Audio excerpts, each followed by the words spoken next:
Il governo Schifani supera il target di spesa nel 2025 per il FESR, Fondo Europeo di Sviluppo Regionale. La Commissione Europea ha infatti certificato l'utilizzo di ben 373 milioni di euro a fronte dei 338 milioni necessari per evitare il disimpegno automatico delle risorse.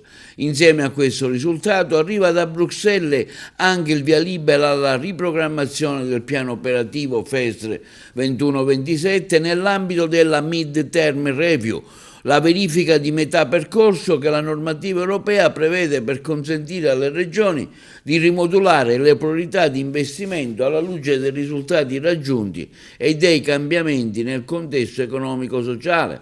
Con la rimodulazione approvata, infatti, il programma introduce 4 nuove priorità: l'interconnessione energetica, le infrastrutture per mobilità e difesa, il contrasto al disagio abitativo e gestione sicura delle risorse idriche. La dotazione complessiva sale a 5,7 miliardi di euro. La scadenza finale del programma si sposta pertanto dal 31 dicembre 2029 alla fine del 2030.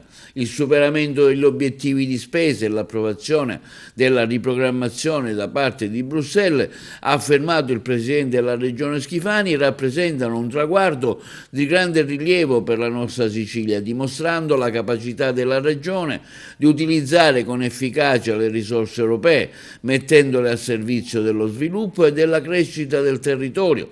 Un risultato, conclude Schifani, che consolida la credibilità dell'amministrazione regionale nel rapporto con le istituzioni comunitarie.